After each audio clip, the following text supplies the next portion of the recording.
सांगण्याचा मुद्दा असा की मी माझी गाडी घेऊन गेलेलो पाचरडला. तिथून येताना गाडीचा स्पीकर एक खराब झालेला आहे डाव्या बाजूचा. तर तो मी चेक करत होतो. ते सगळं खोललं आणि ब्लूटूथनी ऑन केला, ब्लूटूथ चालू करून बघितलं, परंतु ते काही झालं नाही. आणि तिथून परत येताना ब्लूटूथचं ऑप्शन आहे ते बंद करायचं राहून गेलं. ते सहज मी असा डाव्या हातात फोन घेतला आणि तो ब्लूटूथ मी ऑप्शन आजच बंद एक केला. व्हिडिओ सकाळी ब्लूटूथ चालू बघितला, शॉर्ट व्हिडिओ. सेजल गाबा म्हणून नाव आहे. YouTuber, famous YouTuber. एक यंग एज असेल असेल मला वाटतं 30 एक वय असेल. लेडीज आहे, सेजल गाबा. ती व्यक्ती शाळेमध्ये टीचर होती. तर ते डान्सचा क्लास शिकवायची ती. आणि ती व्यक्ती आणि त्या शॉर्ट व्हिडिओमध्ये तिने असं लिहिलं होतं, सांगितलं. जोश टॉकमध्ये आलेलं. जोश टॉक हा फेमस चॅनल आहे, जिथे सक्सेसफुल जी माणसं असतात त्यांचा अनुभव किंवा ते त्यांचं काही जर्नी, यशाची जर्नी ते आपले कथन करत असतात तिथे त्या ह्या जोश टॉक या प्लॅटफॉर्मवर. जोश टॉक हा चॅनल आहे एक, तुम्ही पाहू शकता. यशस्वी लोक झाले त्यांचं मनोगत ते व्यक्त करत असतात त्या चॅनलमध्ये. तर ती त्या सेजल गावाने सांगितलं की ती दिल्ली वरून येताना तिच्याकडे बससाठी पैसेसुद्धा नव्हते. त्यानंतर तिला ती नोकरी करावी लागली स्कूलमध्ये. आणि ते स्कूलमध्ये नोकरी करत असताना एक तिने व्हिडिओ टाकला मुलांचा आणि तो व्हिडिओ फेमस झाला. पण त्या मुख्याध्यापकाने तिला खूप प्रेशर केलं, हे करू नको करू नको. त्यानंतर काही दिवसानंतर तो व्हिडिओ व्हायरल झाला. पण त्या प्रेशर केल्यामुळं मुख्याध्यापकाने, लेडीज मुख्याध्यापक होती, तिने प्रेशर केल्यामुळं तिला ती नोकरी सोडावी लागली. त्यानंतर तिला असं हे झालं की फील झालं की आपण यूट्यूबच साधन हे करावं. नंतर तिने हळूहळू व्हिडिओ बनवायला सुरुवात केली. आणि नंतर मी मगाशी तिथे मोठा व्हिडिओ बघितला, एक शाळेचा गेटअप बनवलेला मुख्याध्यापकाने, असं ती बनवत असते. मी दोनच ते व्हिडिओ बघितले आणि तो चॅनलही बघितला. त्याचे व्हिडिओ ते बहुतेक मला वाटतं कॉमेडी चॅनल आहेत आणि शाळेदरम्यान संदर्भातच असतात. तर असं हे मोबाईल नुसता टाईमपास नाही आहे, त्याच्यातून बरंच शिकण्यासारखं सुद्धा आहे, कमाईचं साधनसुद्धा आहे. आणि हे लोक काही म्हणतात की मोबाईलवर असतो वगैरे, ते अनाडी लोक असतात. असू द्या, ठीक आहे. आता इथून आपण पुढं जाऊया. इकडे मलाही प्रेशराईज होत असते. जाऊया आपण. नमस्कार, मी सुधीर कुळे, SK सुधीर कुळे या चॅनलवरती पुन्हा एकदा तुमचं स्वागत करतो.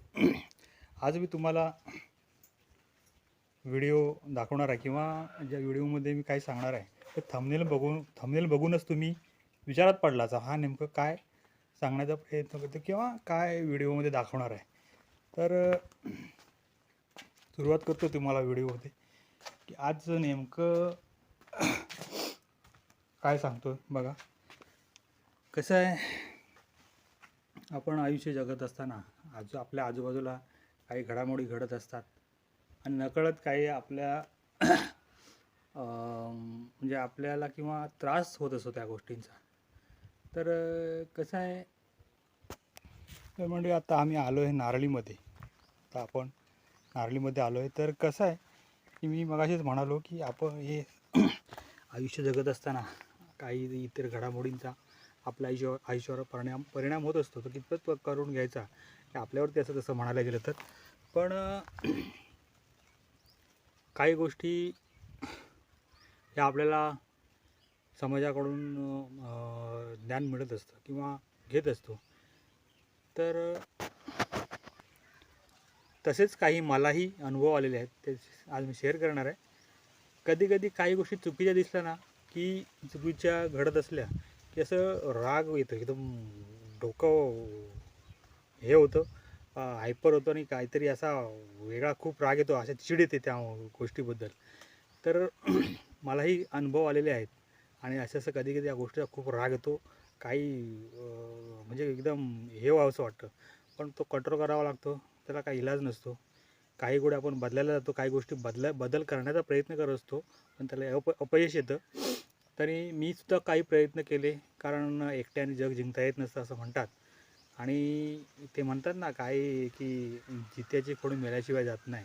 काही लोक असतात अशी की सतत निंदा करणं, एखादी गोष्टी आपल्याला माहीत नसेल, ज्या खरं तरी त्या गोष्टीचा चुकीचा अर्थ काढणं किंवा इतर गावामध्ये किंवा इतर समाजामध्ये तो पसरवला जाणं, अशी बरीचशी वाईट वृत्तीची माणसं असतात. ते म्हणतात ना, एक संस्कृतमध्ये एक म्हण होती, वानम पुच्छम वक्रम असं काहीतरी होती. म्हणजे त्याचा मराठीत असा, सोप्या मराठीत अर्थ असा की कुत्र्याचं शेपूट नळीत घातलं तरी वाकडं ते वाकडंच राहतं. मग ते वाकडं सरळ कधी होतं माहिती आहे, तेवढ्यापुरतं होतं, परत आपलं आहे तेच आहे. म्हणजे तो माणूस कितीही चांगल्या गोष्टीला जावा, तो आहे ते काही त्यातले बदल होत असतात काही लोकांच्या गोष्टी, पण काही लोकांच्या मध्ये काहीच बदल होत नाही. म्हणजे कसं असतं, म्हणजे तुम्ही चांगल्या प्रवचनाला जा, व्याख्यानाला जा, कीर्तनाला जा किंवा चांगल्या चांगल्या ठिकाणी जा, तेवढ्यापुरतं ते सरळ होणार. परत तिथून आले परत की आहे तेच आहे. म्हणजे ते नळी तेवढी सरळ जाते त्या एखाद्या चांगल्या मार्गामध्ये जाण्यापुरती. परत तिथून आलं की अरे माझ्या मागले आहे तसंच आहे.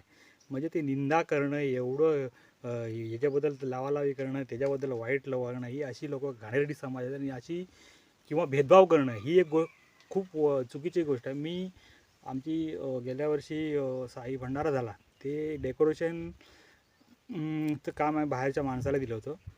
त्याला मी दादा म्हणतो. त्यांनी मला अशी चर्चा चालली होती, तेव्हा विषय निघाला की आपल्या समाजामध्ये ना ही वाईट गोष्ट आहे की एखाद्या व्यक्तीबद्दल म्हणजे चुकीचा अर्थ काढणं किंवा काय, हे तुम्हाला काय प्रॉब्लेम. मी सांगतो कालचीच गोष्ट. मी एका घराच्या बाजून जात होतो. एका घराच्या बाजून जात असताना तिथे मला पुसट शब्द ऐकायला आला. तो नुसता मोबाईलवर असतो. म्हणजे मी आता बघा, मोबाईलवर मी असतो, मोबाईलवर झोपतो किंवा काय करतो ते मला माहिती. तुम्हाला काय प्रॉब्लेम आहे? तुमचा मोबाईल आहे ना, तुम्ही काय करा मी कधी विचारतो का? नाही ना. मग मोबाईलवरती तुम्हाला काय त्याच्याबद्दल माहिती आहे? नाही माहिती. मग कशाला उगाच लोकांच्या मगजमाऱ्या करत बसता. माझ्या मोबाईलमध्ये मी 5 चॅनल बनवलेत. यूट्यूब चॅनल माझे एस के सुधीर हा चॅनल आहे, हे आता चालू आहे व्हिडिओ. तो एस के म्युझिक चॅनल आहे, एस के क्रिकेट चॅनल आहे, S K movies and cinema हा सुद्धा चॅनल आहे, आणि एक लग्नाच्या खालूबाजा असतात त्या लग्नातल्या खालूबाजा चॅनल, असे 5 चॅनल आहेत माझे. त्याचा फोटो पाडायचा तर मी तुम्हाला डिस्क्रिप्शनमध्ये दिसेल. तर हे 5 चॅनल बनवत असताना किंवा ते हँडल करताना किती दमछाक होते. आणि डाटा मिळतो फक्त 1.5 GB, 1.500 म्हणजे 1.5 GB डाटा मिळतो. आणि त्या डाटामध्ये एवढं सगळं मॅनेज करणं खूप होत नाही पॉसिबल. संध्याकाळी आल्यानंतर मुलींना अभ्यासासाठी मोबाईल लागतो, आणि हे सगळं करत असताना ते 1.5 GB आता पुरतच नाही आहे. पण एवढी मेहनत घेत असल्यामुळे मी तुम्हाला सांगतो की जो मी हा चॅनल चालू केल्यानंतर मला दिनेश खांबे या व्यक्तीने तो चॅनल चालू करून दिला लॉकडाऊनच्या टायमात. 1 वर्ष मला त्याच्याबद्दल काय माहीत नव्हती. नंतर मी माहिती घेत गेलो, आणि तो जो पहिला व्हिडिओ बनवला ना, तो आमच्या म्हणजे भात कापणीचा व्हिडिओ आणि ते आणणं, तो व्हिडिओ मी बघा बनवला सुरुवातीचा.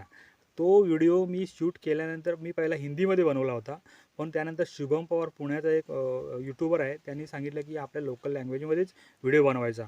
पण ती जे मी शूट केला होता व्हिडिओ, तो हिंदीमध्ये शूट केला होता, आणि त्याला मराठी बॅकग्राऊंड मी रेकॉर्डिंग करून तो हे करत होतो. तो एवढा छोटासा 2 मिनटाचा 3 मिनटाचा व्हिडिओ बनवायला मला जवळजवळ 12 ते 13 दिवस लागले. मी रोज रात्री हे लोक झोपले की तो माईक घ्यायचो, त्याच्यावर बोलायचो, तर त्याबरोबर त्याच्यामध्ये ते रेकॉर्डिंग बरोबर हे झालं पाहिजे, असं ते मॅच करत रेकॉर्डिंग करून ते मॅच झालं पाहिजे, एडिट करायचो. आणि तो व्हिडिओ बनवायला मला एवढे दिवस लागले. तो एक छोटासा व्हिडिओ. मला सांगा, हे व्हिडिओ बनवायला किती आता प्रॅक्टिस झाली थोडीशी, थोडासा वेळ कमी लागतो. त्यानंतर इतर काही माझी गाडी आहे, ते गाडीचं सगळं मॅनेज करणं, त्याच्यातून वेळ मिळाला की व्हिडिओ बनवणं, हे ते करत असतं. आणि काही लोक अशी म्हणतात की तो मोबाईलवर असतो. अरे असू दे ना मोबाईलवरती, तुम्हाला काय फरक पडतो?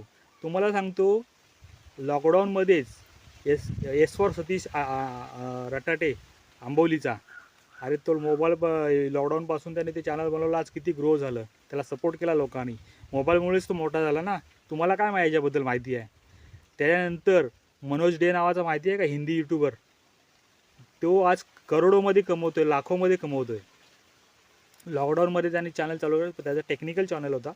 त्यांनी तो बनवला आणि तो यूट्यूबच्या माध्यमातून मोबाईलच्या माध्यमातून तो मोठा झाला.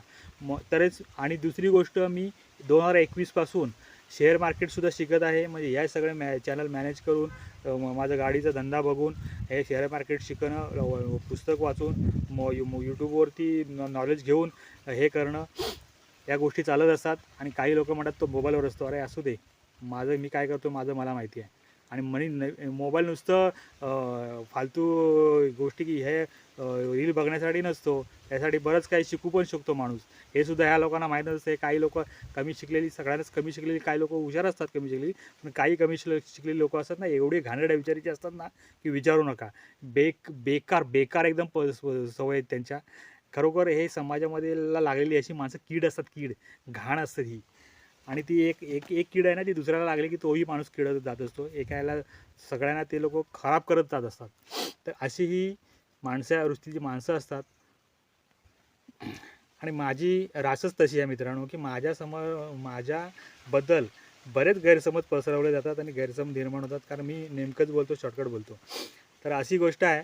तर ह्या सगळ्या अनुभव आलेले आहेत ह्या खेडेगावात राहत असताना. मी ठरवलं होतं की मुंबईला जायचं नाही, हे खेडेगावात राहूनच काहीतरी तयार होऊन व्हायचं आणि चांगलं आपलं हे करिअर बनवायचं. पण मला वाटत नाही ते शक्य होईल. कारण कसं असतं माहिती आहे का, ऑस्ट्रेलियाचा क्रिकेट संघ माहिती आहे का, ऑस्ट्रेलियाचा क्रिकेट संघ आहे ना, पूर्वी खूप टॉपला होता. कारण ते लोक खूप उशिरा क्रिकेटमध्ये यायचे आणि लवकर बाहेर पडायचे. मोजक्याच ह्याच्यामध्ये ते लोक काळ खेळून त्यांच्या टीमला टॉपला बनवलं होतं. त्याचं कारण असं आहे की जे 11चे 11 खेळाडू आहेत ना, त्यांना एकच ध्येय होतं की मला जिंकायचं आहे, मला जिंकायचं आहे. आणि दुसरी एक उदाहरण देतो मी. गोविंदा दहीहंडीमध्ये जे थर लावतात ना, त्यांचं एकच ध्येय आहे की आम्हाला ती हंडी फोडायची आहे. ते सर्वांचं ध्येय एकच असतं म्हणून ती हंडी फुटली जाते. तर एकही थर जर डळमळला ना, मला होते की नाही, मला जाय की नाही, की शंका उत्पन्न केल्या, काही शंका उत्पन्न करणारी माणसं असतात. एखादी कुठे त्याला गोष्ट दिली, हे चांगलं आहे की नाही, चांगलं आहे का, हे वाईट खराब तर नसेल ना, मला काय होणार तर नाही ना, अशी ही माणसं असतात काही विचार करणारी. तर तो संघ दहीहंडी सर्व ते जे थरातली माणसं असतात ती ठरवतात की आम्हाला, त्यांचं एकच मनामध्ये ध्येय असतं की आम्हाला ती हंडी फोडायची आहे. आणि ती हंडी फुटली जाते. तसंही गावाचंच असतं. गावामध्ये वावरणारी जी माणसं आहेत ती चांगल्या विचाराची असतील ना, तर ते गाव सुधारतं. आणि त्यांना वाटत असेल आपल्या गावचा सर्वांचा विकास व्हावा गावाचा, तर गावचा विकास होतो. त्यातली अर्धी माणसं खराब असली ना अर्धी माणसं, का ते गाव तसंच डळमळत राहत असतं. आणि दहीहंडीही तशीच. त्यांचंही डळमळीत झालं की तो थर कोसळला जातो आणि पुढे काहीच त्यांना प्रॉब्लेम येत. अशा गोष्टी आहेत मंडळी. आणि मी कधी मुद्दाम बोलत नसतो. माझ्याकडे काहीतरी खऱ्या चाचपणी केल्यानंतरच मी सगळ्या गोष्टी बोलत असतो किंवा हे करत असतो. तर हे काही चुकीची गोष्ट मला आवडली आणि मी जर चुकीचा वागत नसेल तर मला चुकीचं कोण बोललेलं किंवा मला बिलकुल खपत नाही. आणि म्हणून मी हा व्हिडिओ बनवणार नव्हतो ॲक्च्युली पर्सनल लाईफवरती, पण आज बनवावा लागला. तर परत अशी वेळ येऊ नये अशी मला तरी वाटते. दुसरे एक तुम्हाला उदाहरण सांगतो. आम्ही 2 वर्षापूर्वी तुळशी या गावी गेलो होतो एका आजारी व्यक्तीला बघायला. रात्रीचं गेलो होतो आम्ही. तिथे गेल्यानंतर त्याला बघितलं त्या माणसाला पाऊण तास 1 तास झाल्यानंतर आम्ही निघालो घरी. तिथून आल्यानंतर गाडीमध्ये एक व्यक्ती असं म्हणायला लागला की एवढा ताप भरला त्या माणसाला.